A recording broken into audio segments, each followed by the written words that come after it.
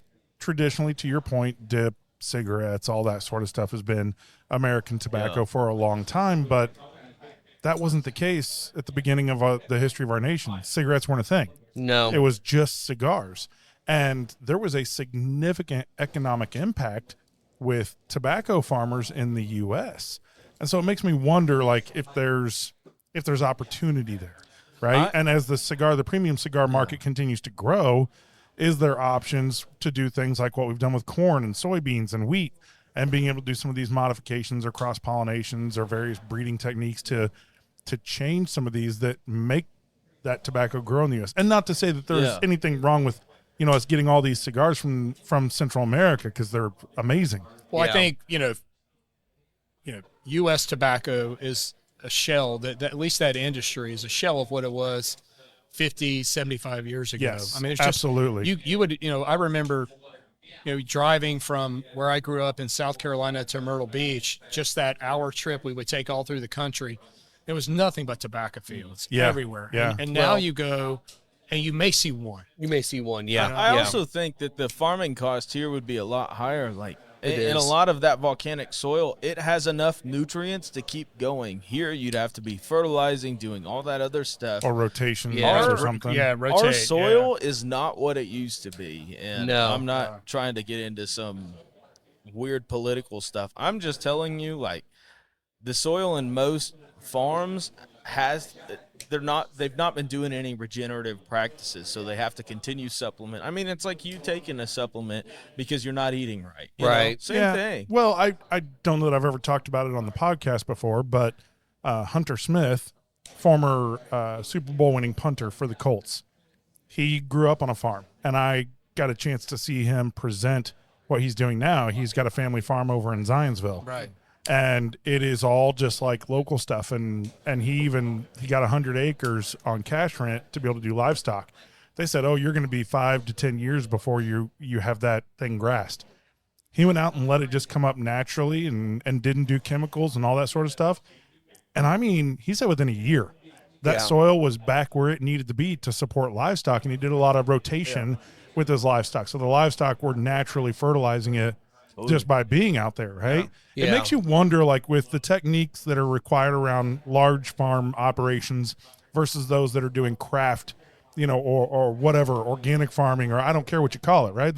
Whatever type of farming it is, if there's opportunities that exist out there to create tobacco farms in the U.S. I don't know if there is or not, but it's an interesting idea. I think there are, but it would cost a lot of money for a farm to get all the equipment and all the things that they need for. Well, the investments that's going on with the whole soil to spirit. Yeah. Right? Yeah. That whole movement that's going on. Which is there a cool. chance? It was fun to see Heaven Hill doing that and seeing Beck's seed. Yeah. Beck switches over in Atlanta. Well, I really feel like Not that Atlanta, Georgia, Atlanta, Indiana. a lot of it came down to also very popular with a lot of highways running through it. America, what are we known for? We're a capitalistic nation. If we think we can make money, we'll figure out a way to do it. So why would they not sell all the tobacco to cigarette companies? They're going to buy it all up and make their stuff. But it's still an art down in Central America. And is there the opportunity for that art to exist in the United States? Could be, but I don't know. But then you're talking about cigars being $50 a piece. The life of a farmer, though, is be. The life of a large scale farmer. It's always a gamble, right? You're basically gambling. You're running on credit. Yep. You're running on a lot of credit, hoping that you're going to have an excellent crop, that you can pay off all that debt and then make a little bit of money. And you hope you don't have to doing large operations. Yeah. If you start talking about, Hunter's got 120 acres, right? 100 on cash rent, 20 acres. That's his now family farm. He can farm. do those things, and he's selling. He's selling grass fed, steak for, $20, $25 a pound. It's not cheap. Yeah. But again, he's found a marketplace for that sort of thing, and he thinks that there's a big opportunity for farmers to potentially do that, to have the family farm that's 100 acres and make something out of it. It's not going to be growing corn and soybeans. Yeah. It's not doing the normal crop rotations. It's not going to be out in the middle of the country growing wheat, right? It's going to be contract farming with distillers. It's going to be, doing small batch, to use the term, but versions of livestock, right? It's small local farming. And I don't know that anybody's ever tried it or thought to try it around tobacco and cigars. It could be interesting.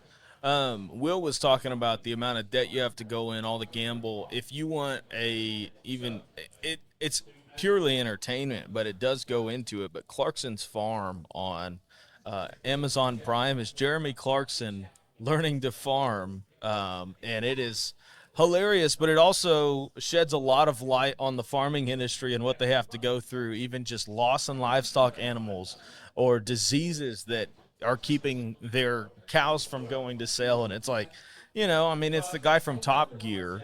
So it's funny, but it's also like just kind of learning the challenges that go along with it, that somebody who's never been in a farming family. And I'm not saying that you're going to learn everything, but it does shine some light to somebody who lives on a quarter-acre lot puts with a perspective on it. I mean, there's a reason Willie Nelson did Farm Aid, right? I mean, it was those guys needed it. They did. Yeah, they did. It was now most of those large farming. Well, what was traditionally the 100 to 500 acre family farm, most of them have been sold off to corporate farming interests. Right. Right. They're just cash rent.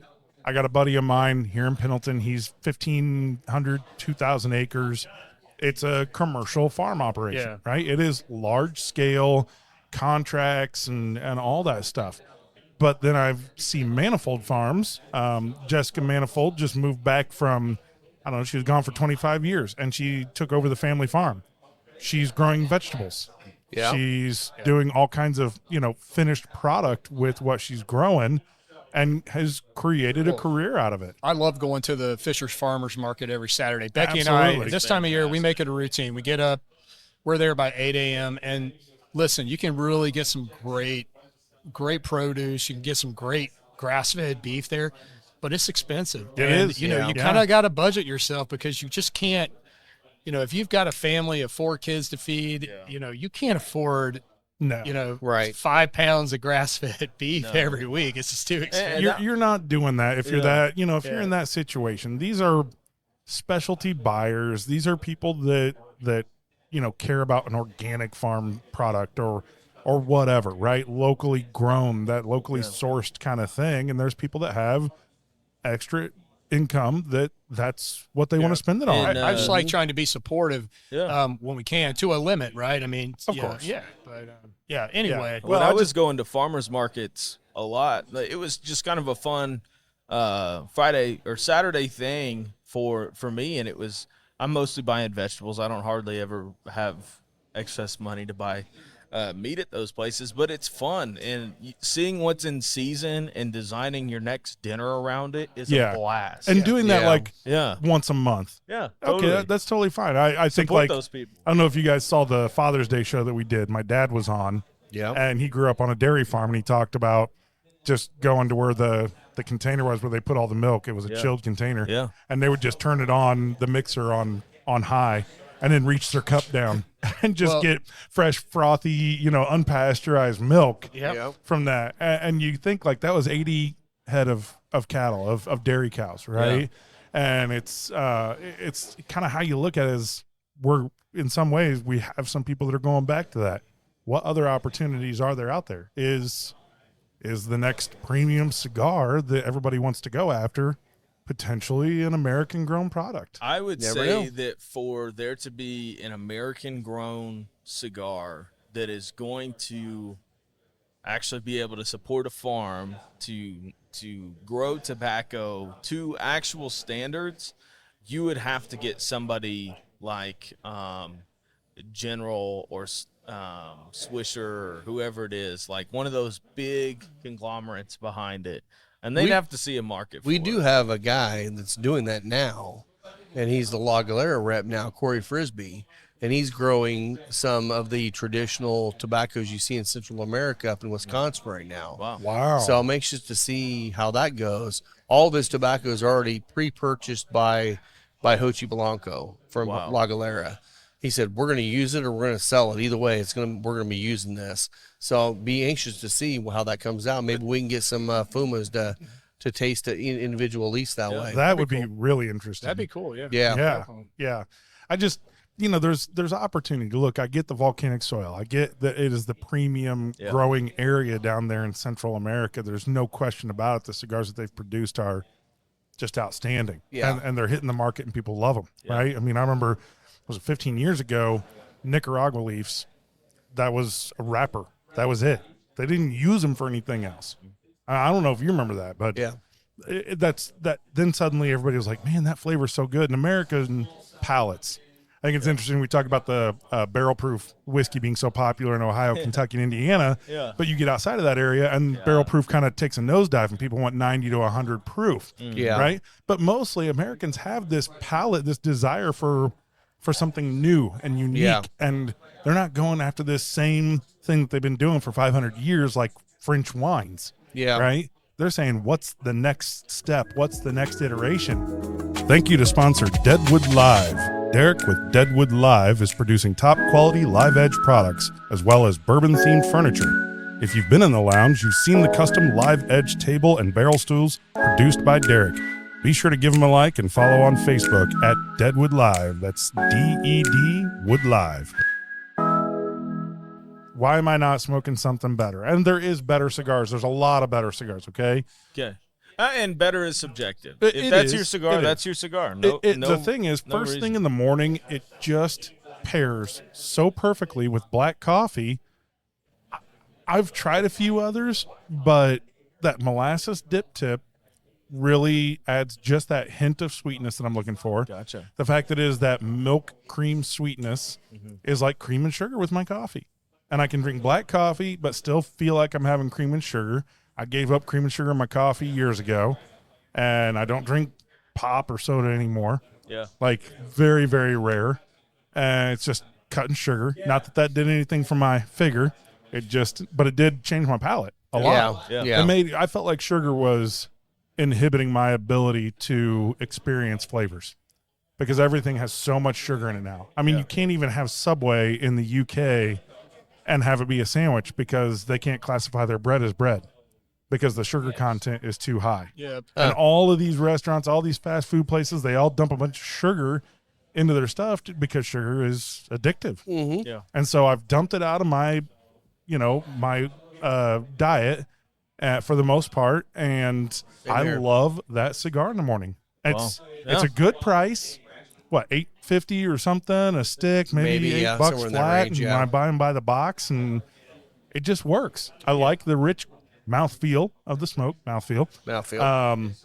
But that's why I kind of found something that I just like, and I standardized on it, and I know. There you go. I love the Crema, by the way. Yeah. The Espinosa Crema is a fantastic cigar, but I just like that Metropolitan. Yeah.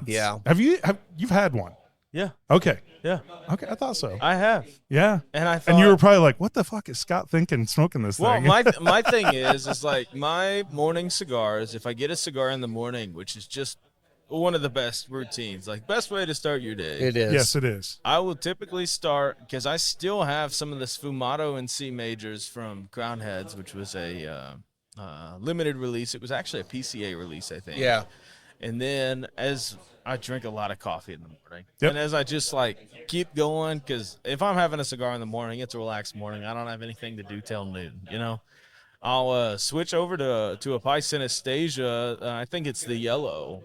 Yeah. And those just have enough spice to carry me through, but it's still that like sweet Connecticut thing that I enjoy. I'm not a big fan of the sweetened tips. That's like that, and that's probably more my issue with that cigar than anything.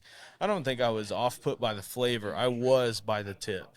Fair. Yeah. Fair. And I mean, I like it because it's not infused. Yeah. I'm not an infused. I also drink fan. more acidic coffees. Like I love light roast stuff, very fruity coffees. And I'm a dark roast guy, Gotcha. so that Yeah, probably go. explains it right there. I need, without that acidity and some of the light flavors that you get from those light roast coffees. Yeah, that dark roast is, it's got a very, I hate to say burnt, but definitely a heavy toast. Oh, it's burnt. Yeah. Fair enough. Yeah, I know everybody that drinks. It's like the hardcore coffee people that have like it's okay. The AeroPress and all the different ways of doing. I straight up have a pour over routine that I'll do every morning. See, and it's just, pour over routine. It is just one of those little joys and rituals that I think everybody needs to build in their life, no matter what it is. Like find something that brings you joy, that forces you to slow down, whether it's smoking a cigar in the evening or actually forcing yourself to sit down in your house before your day gets started, make some coffee and sit there and drink it and do nothing. Like I think everybody needs those That is rituals. such a great point. I mean, I feel like every show we talk about the whole culture that Rob's built here at Final Third. Yeah. And what it means to get together with friends and have drinks or have a cigar or both or whatever. We are going all the damn time. Mm-hmm. I mean, it's hilarious. Every time Bothert comes over to my place, I'm just sitting there relaxed, and he's up pacing. Yeah. Because he can't stop himself. He's just a pacer. For being unemployed, that dude works more than anybody I know. Yeah. He's not unemployed anymore. He's not. He's not. He's not. He may not be getting paid for a lot of the stuff that he does, but it's like that dude is on the move. He loves to be on the move. He is. And that life stresses me out. And you know what the thing is? He comes in here and he sits. Yeah. Mm-hmm. And he sits and he hangs out and he has good conversation. Or he has a cigar and a drink and still stands and paces. But that's fine. Still stand and pace. That's okay too. Yeah. But our whole world needs to take some time to slow down. I think some of the aggressiveness that happens in conversation with people is due to just the sheer, pace of our society. Yeah. And when you're forced to stop and take time, you have meaningful conversations. I mean, we got an election coming up here that we have two pretty shitty options. Shit show. Yeah, as of right now. And it's like, okay, well, we could at least sit down and talk about it. Yeah. We could have conversations about it instead of people getting all fired up. Well, we don't typically get into the politics too deep on this podcast. Correct. And I don't know if anybody watched that last debate. I didn't watch it live, but at least I had to go back and watch it. Now we can't go too far into this because we are going to have a politics episode. I'm not going to go deep. We've been talking about. I'm just going to talk about the funniest thing I saw in the entire show was they asked talking Biden about golf. That was hilarious. Yeah. That was really funny. My favorite part was when you don't have a 10 handicap or an 8 handicap. You liar. Starts out six, goes to 8, carry your own bag. But it was when Biden was asked a question and he had like 4 thoughts in his head and he took out like 3 words from each thought and put it and said it. And then they said, well, they looked at Trump and said, do you have a rebuttal? He's like, I have no idea what he just said, and I'm pretty sure he doesn't either. I'm like, that was exact. And Biden's over just looking like, I think you're right. Oh, that was it's funny. It's unfortunate. So Lisa has a theory on this.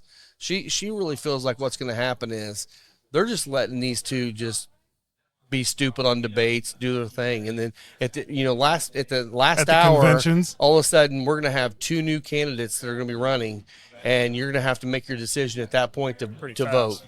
And you know what? I'm not saying that's wrong. That wouldn't hurt my feelings at all. I mean, kind of that's kind of how Barack Obama kind of got picked, because he was kind of a last minute guy. They threw in there, like everyone's going, "Who's this guy?" Before they even had a chance to really say anything. Yeah. So I mean, she may not be wrong there. So we'll see. Which I will say, I am a big fan of Barack Obama as a man, as a person. I truly believe that he believes everything that he says and has that strong point. I don't agree with his politics, but I loved that. I love being able to say, I can disagree with his politics, but I can respect that man in the presidential office. I disagree with Michelle Obama. She put fat-free ranch in the public school system. Oh, that's true. Bad move. Bad terrible. Move. Yeah, terrible. Yeah. Get rid of the sugar. Leave the fat. Seriously, fat's actually, they're finding out more and more every day. Better for you. It's better for you. It's totally fine. Fat-free ranch is not ranch. I don't care what you call it, but it's not ranch. It's disgusting is what it is.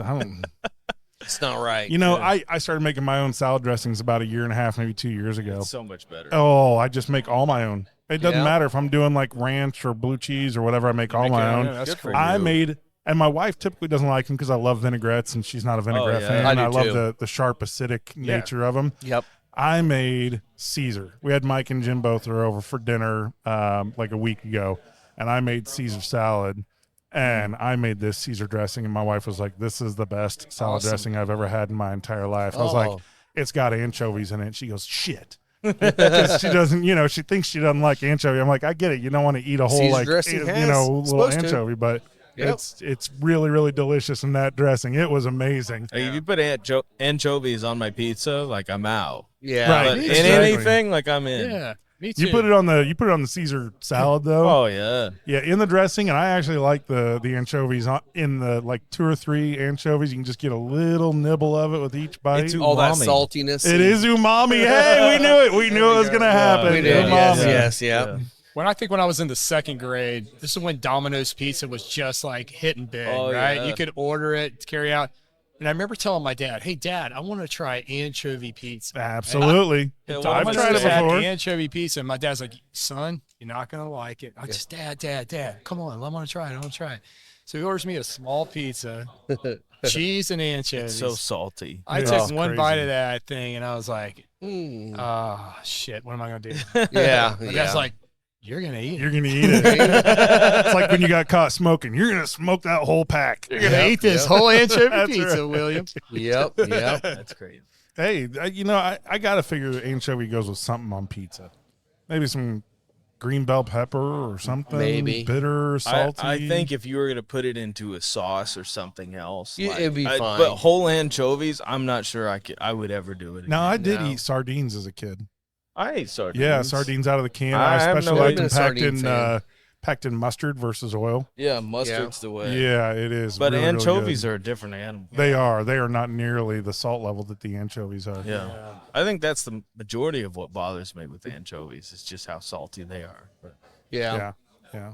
So I know this is going to be, I can't remember if this is going to be coming out this Monday or the next Monday. I don't know. I don't even know how many shows But- deep we are right now. Coming up here on July 20th, we're going to be out at Old 55 with Dirk Yeah. for a big event out Yeah, there. and to watch Legacy. If you guys have nothing to do on July 20th, get up to Old 55 Distillery. It's up in Newtown.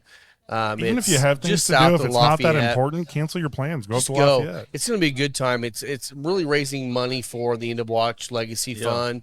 There's going to be a absolute crap ton of products that you can actually go out there and bid on, and you really good chances to win some really good bottles. And for those that might not know, but if you're tuning in for the first time, the End to Watch Fund raises money for fallen officers in the state of Indiana. Yeah, So yep. they give $10,000 to the the families. family for Yep. anything. Yep. Yeah. No strings attached. It's a great cause to really help those that are helping us and every day. I Yeah. love that about the End of Watch Fund is that there are no strings attached. You're gonna get the money if you want it. You Yeah. know, it's just like if you need to go on a vacation to get away from all the hoop and holler, do Yeah. it. Do it Yeah. with that money. If you need Yeah. help with funeral costs or if you need help paying your bills next month, use it Do for it. that. Yeah, yeah. It really is a no strings attached thing.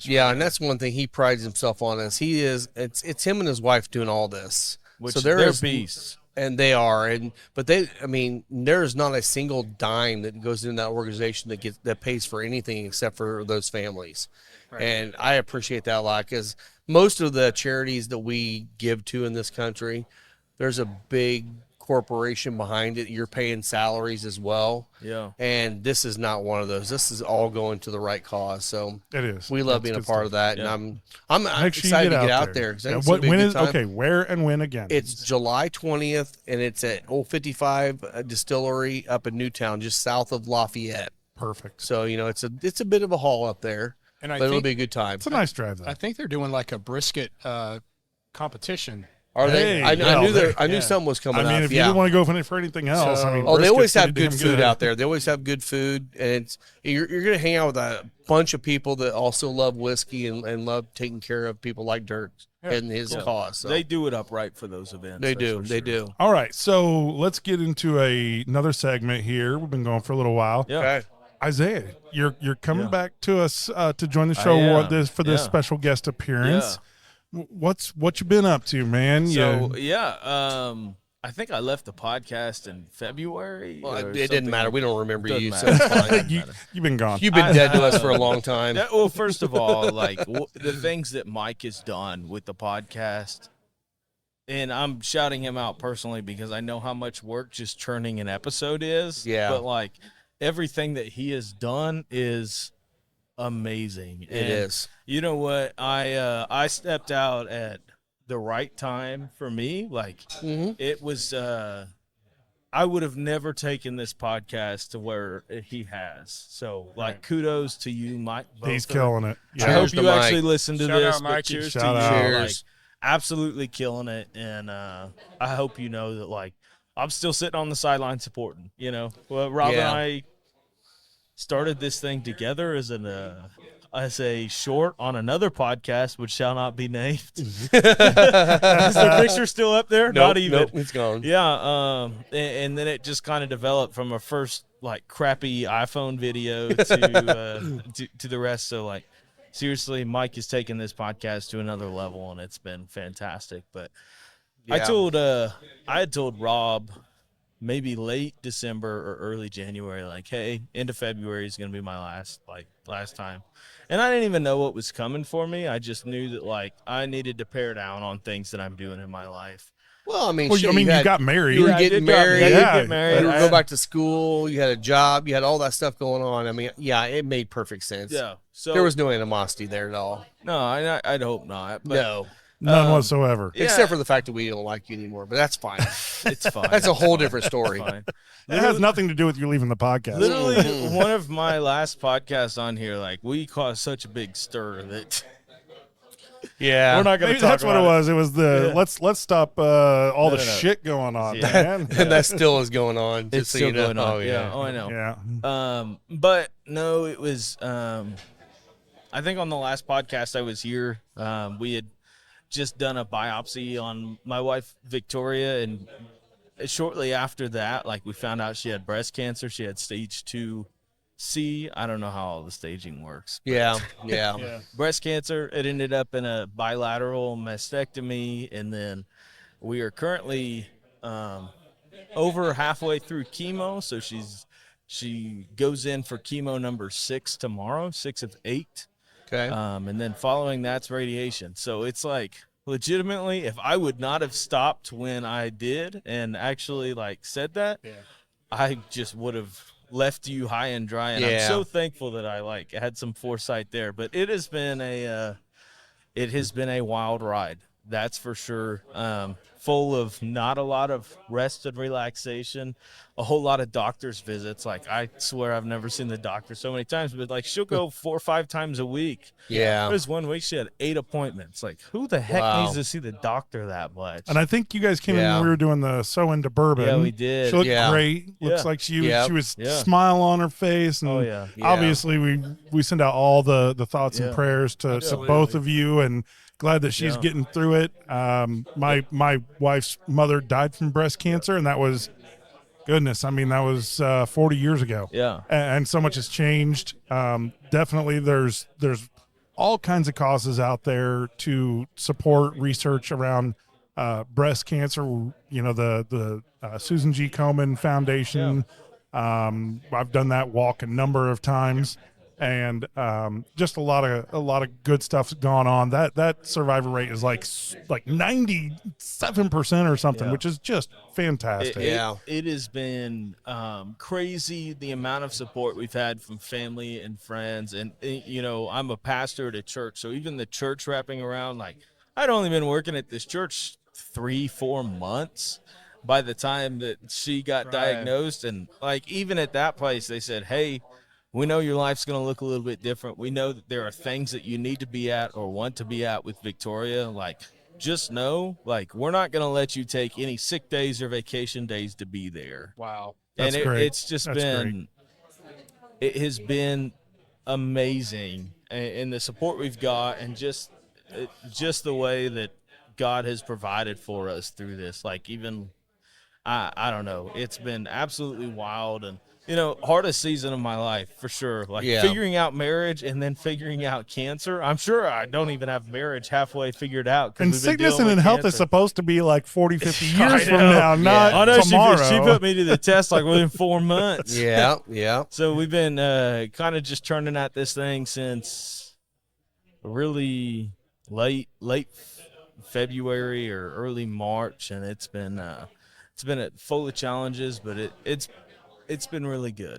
Yeah. In all of it, it's been good. That's great to hear, man. Yeah. And we're glad you were able to make some time and come back out and join us. Yeah. Well, it's like I legitimately have been a hermit in a cave for like the past month. They just switched chemos that she's on, so there's different chemo drugs they put people on. The first two that she had were adriamycin and Cytoxin. Adriamycin is what they call the red devil. It's like bad. It's the hardest chemo that you can really take, and she just moved her last treatment is on Taxol, which has been a lot easier of a thing.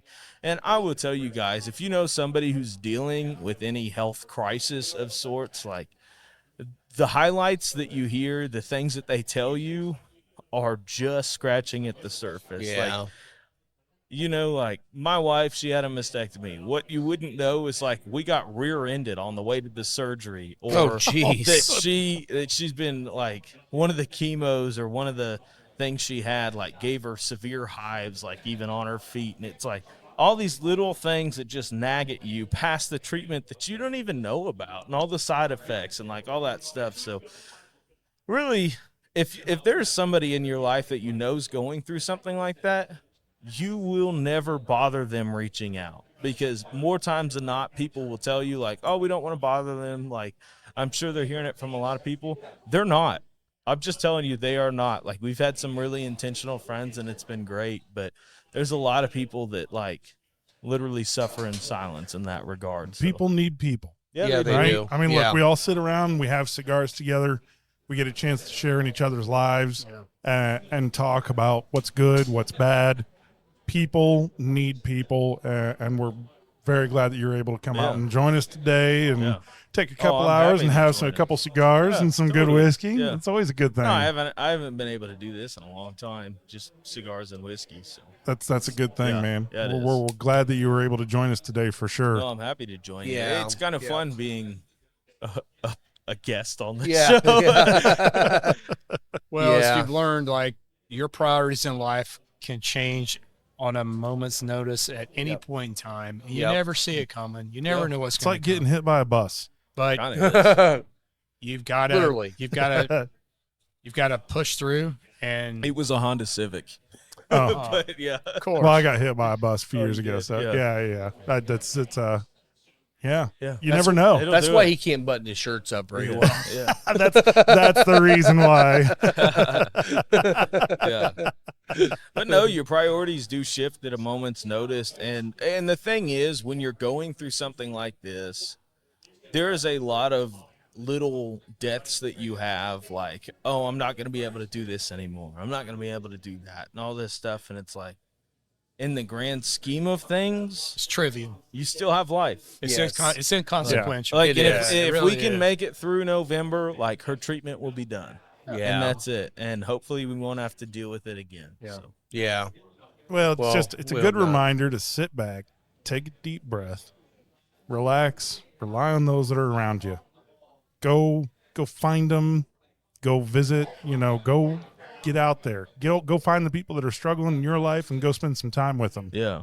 And also make sure that you have a community that you can call upon. Yeah. Like you need to have people around you that like, hey, if so and so can't take me to this thing this date, can you? Like, Yeah. There's been a lot of help from even like my mom, her mom, some of our friends that are like, hey, if you ever need a ride somewhere, like, I'll be there.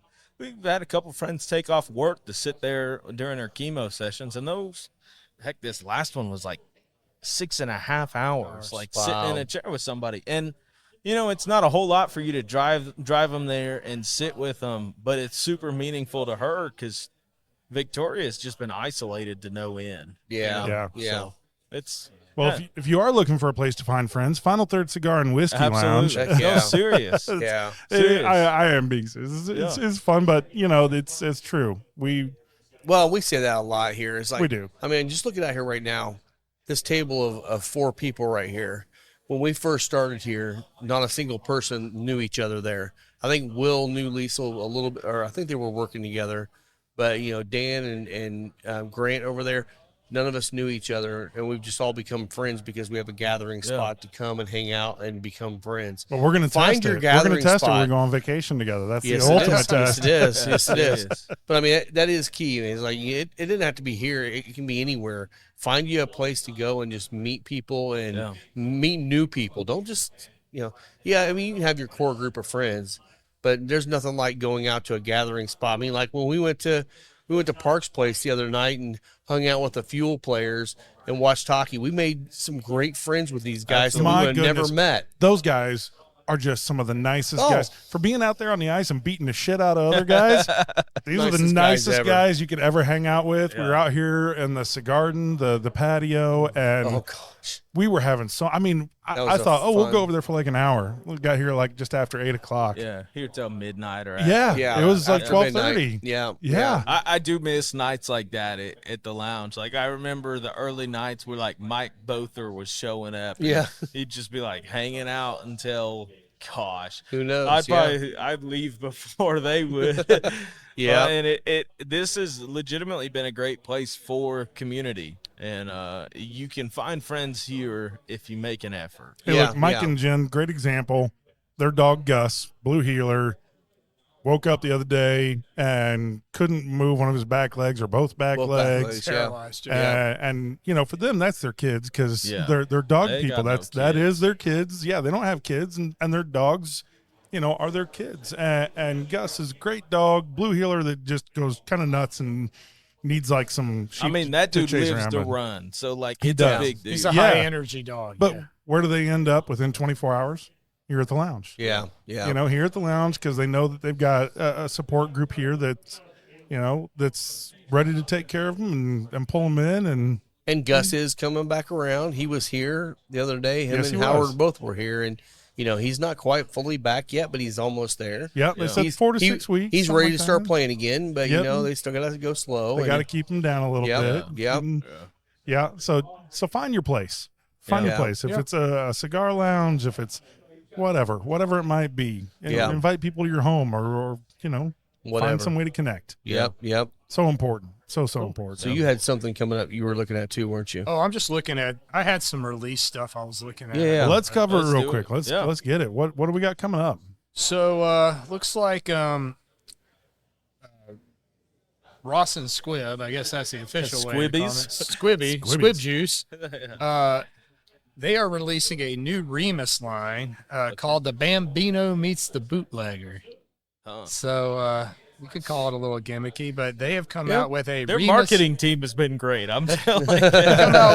Got some good people. They're coming out with a release of Remus Babe Ruth Reserve, which is a blend of 3 high rye bourbons aged 6 to 7 years and offered at 111 proof. There will be a limited supply of 10,624 bottles. Sounds very limited. It said that was the number of at-bats he had, right? Yeah. I think that's what the number of bottles for were each of his at-plate appearances. There you go. That's awesome. Yeah. And they will arrive at retail this July at a minimum suggested retail price of $149.99. There will be a QR code on the back that you can scan and find out what Babe did at the plate on your bottle. That's kind of cool. That is kind of cool. This is like 2/3 cool. So strikeouts. buy that bottle for They the were. baseball. There was a lot of fan in your strikeouts. life. He And if struck out. if you're one of the ones that got the home run, good for you. Congratulations. I bet those Most are of gonna, you are getting I mean, he those did hit a lot of strikeouts. home runs. On so. secondary. The home run bottles are going to be worth. It'll will. be the exact same dollar, like the exact same stuff inside of it, but you're exactly right. So he's like, this is a home run bottle. It's verified. Here's the QR code. It's $700. I guarantee the first home run and the last home run will be way up there. thing They is, probably I won't would release those. hate That'll to probably be- go in their vault. Might be. I would hate to be the team that's doing the task of like putting information on these web pages for each and every QR code. Could you imagine how monotonous that job would be? Dude, it's literally going to be one line. He struck out. Right. He Right. struck out. He struck out. Well, Home run. He struck out. Home run. Yeah, I don't really know. I mean, Babe Ruth was such a long time ago, and like I said, I'm not a huge baseball fan, but Yeah. If you get the bunt bottle, the one time Babe Ruth probably Bunt it. ever bunted in 10,000 Right. occasions, that's the one that's worth a lot of money. Well, there's a reason why he didn't bunt. The guy was so big, he probably took like a half a minute to get down there to the freaking first base. the Bambino was always a little sauced up too. yeah, wasn't he? Oh, yeah, See, he that's was. what I wondered. What was his drink of choice? Maybe we need to do a little research on Ooh. that. Find out what the Babe, I think it was whatever he was given. whatever happened Yeah. to show up. Harvey Wallbangers, baby. Right? Give that guy a case of beer. Okay, what are we going to do for him tomorrow? But then I also saw a cool another release that was coming out. I'm trying to find it now. I had it up. Shoot, where'd I put it? It was a Lafroig. Yeah. Ooh. Yeah. There we Elements 2.0. That's basically, I think it's a 10-year, but it's being released at cast strength or right at just under 120 proof. Ooh. So a new Lafroig, that's going to be cool. Jay Mattingly's doing a 10th Mountain Whiskey edition. I guess they, I don't know if they partner with the 10th Mountain Whiskey Distillery out in Colorado, but they've got another one coming out. And then New Riff had something I was just looking at. Looks like a, Oh, that artwork on the bottle looks awesome. yeah, it is. They're coming out basically with a their classic bourbon, but it's a 10-year age statement now. Cool. So that'll be coming out here pretty soon. It looks like the inaugural release is bottled at barrel proof and features a mash bill of 45% 10-year-old bourbon, 20% 9-year-old bourbon, 30% 9-year-old rye, and 5% 7-year single malt rye whiskey. Nice. And of course, their mash bill 65% corn, 30% rye, and 5% malt. I'm really happy with the things that New Riff has been doing recently. It really does seem like they are creating bottles that hit the experienced bourbon drinker's palate. They've always been good, but now their limited releases and stuff like that are competing with the big six. Yeah. Yeah. And I'm excited to see a brand that was kind of a newcomer to the market enter into that space. Yeah. Well, I never even pay attention because Mike and Jen love New Oh, Riff They so love much. New Riff, that yeah. They'll I send just it, wait till they show up with a bottle. I'm like, yeah, it's great stuff. So they'll send a text and like, hey, you want to go down for this This- release? It's like I didn't even know it was happening, but no. A little busy. Yeah. A little busy at the moment. Yeah. So these are probably already gone. They were, I guess you could start picking them up beginning this coming week, July 11th. They're retailing for $250 a bottle, but the cool thing is 125 of that's going back to designated charities of New Oh, Riff's that's choice. awesome. Okay. So Yep, that is fantastic. They're definitely definitely a charity bottle, 700 bottles released. Very cool. Okay. Very Very cool. limited release. Well, there was another one I saw, and I just saw it this morning that I'm kind of intrigued by. Not that they're making great whiskey yet. They might be, who knows. But Three Floyds released one that we saw this morning, and it's a malt whiskey, and it's 66% malted barley. Yeah. And then it was like a percentages of malted wheat, malted oats, and then like 6% corn. And I'm like, sounds really intriguing. I'm gonna get it. I'm gonna The try to oat find a thing, bottle. I'm going to be curious what that Yeah, does. I mean, it's got to be a malt bomb. If you want to taste oats, it's Alan's least passionate project. I think he put out in that Lee W. Sinclair. No, the Morning Glory was the The one Morning he hated. Glory, yeah, that was yeah. the peanut butter note he hates. Yeah. Yeah. Which Yeah. we are going to get down there to Lake Patoka. Yep, Yeah. Old Homestead. To Homestead, to Alan's new place. I think we're looking at like a November time frame. Yeah, We think we there were could be, originally thinking about doing it really close to his first mashes, which has just been happening here recently. But yeah, I mean, if We're we're gonna give him a gonna little bit of go time. get into a cabin or something, let's do it when it's a little bit cooler. I really Yep. want to try this toasted You pull your sunflower. camper bourbon. Oh down, my you could gosh, stay I on my can't wait to parents' try it. place. Hey, there we go. Yeah. Yeah. He's got the Sunshine, which is the malted. Did you hear this? sunflower Sunflower. seeds? Malted toasted sunflower It's moonshine. a moonshine, but it's made with malted sunflower seeds. That dude's a wizard. He He is. is. He He is. We is. talk about him often. He's I, he's a great guy and makes amazing stuff. I love how personable he is and just how experimental he is. And he I don't think he realizes the impact he's having on the whiskey world at large. Lisa, she'll come over Like here. he is Sorry. literally, if any of these products, which he's just like unashamed to just experiment with, unashamed to play with, hits, he's going to be the next big thing. And he'll be the person that everybody else is copying. But it's because he's willing to experiment and willing to play with all of these things. And there's a playful nature for him. It's super cool. And he's got a group now that is following him that's pretty large and knowing that Alan is doing some incredible things. They should be following him. Yeah. I think that anybody who doesn't have Alan Bishop on their radar, I think you're stupid. Well, and I'll tell you, man, his podcast, he's got that he ties a couple of them. He talks about distilling, and then he talks to other people in the farming side of it too. Yeah. Those are super informative. He's talking to big distillers, small distillers, and they're just nerding out on what they're doing. So that'll be a good upcoming show. It will be great. We're gonna have that one. We started talking about. We are gonna do a politics show. Cool. It'll be interesting. It'll be running some tight lines there. Do you have people from both sides going to be represented? I don't. Yeah, Donald and Joe are coming. I think what we'll do is, I'm a big fan. There's a podcast. I don't even know if he's still doing it, but it's called My History Can Beat Up Your Politics. And so we're going to kind of go back and look at some history stuff. And a lot of people get so wrapped up in what's going on today that they forget that our country's been around for over 200 years. So we want to talk about that a little bit. That's going to be a show coming up. I don't know when we're doing our next live show. I don't think we've decided that yet. I don't think we got one yet. Yep. We have Hard Truth. We're getting ready to go down and do Hard Truth tomorrow, which I don't know when this is going, but tomorrow we're going down to Hard Truth. We're going to do a podcast there. Are you guys going to do the ATV tour? I don't know what they have planned. If they have it planned, I will take the GoPro. We'll get some I'm not going to camera. be at that one. I've been off work so much lately, and I'm only working 2 days this week. So. I actually got this thing together, and I'm not going to be able to make it because I'm in the same boat. I've been off for a week now. I've got to get back to work. Yeah. Some people have to work. They keep giving me a paycheck, so I figure I need to keep showing up and doing stuff for them. Well, and we're doing a pick, and I don't know if you know this or not. We're doing a pick with Garrett. It's another fundraiser. Starlight, right? Starlight. But you'll have some of those bottles in here?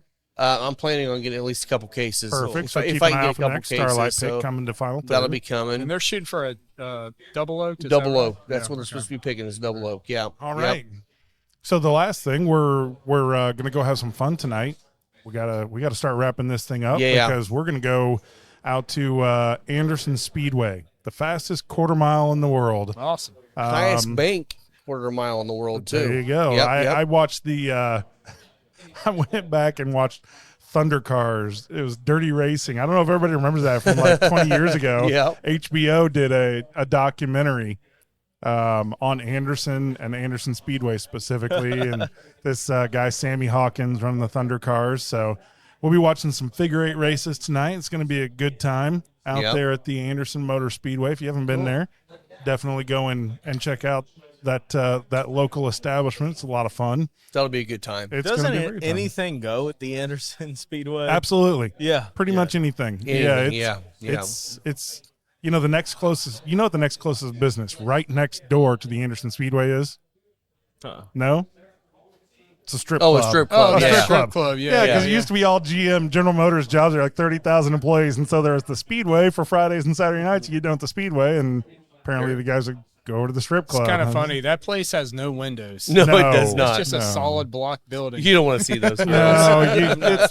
This is Anderson's finest right over there. But no, it's exactly. But we're gonna have some fun with that tonight. I think that probably about wraps it up, guys. What do you think? Oh, I do want to mention one thing. Oh, Indiana Small Batch did do their release. They did a J. Mattingly blend 2 weeks ago. That'll be coming out. It'll be Indiana Small Batch Reserve, batch number 3. Excellent. So you'll start seeing that. Hopefully, look for it in. And that's a bourbon, stores. right? I think they did a bourbon. Gotcha. Okay. But not quite sure. Okay. But yeah, look for that. Do you know where people could probably find it? A lot of the town spirits will have those. Yeah. And then also shout out to the store. I think Bobo Links will have it probably out in Greenfield. They're doing a ton of picks for them. They have their own picks that are phenomenal.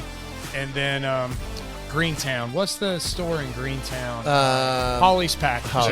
yeah. Holly's will have a have it, gym. I think. So make sure and check they that will- release out from Indiana Small Batch. Yep. All right, guys. I think we're about done. Rob, where Yep. can they find you? Come out and find me at Final Third Cigar everywhere. Will? You can find me at Cocky Wolverine. You can find me at the Whiskey Pastor. And I'm Scotty D. Smokes. Thanks for joining us on the Final Third podcast. Yeah. And Cheers. Cheers. guys. fuck you, Jobu.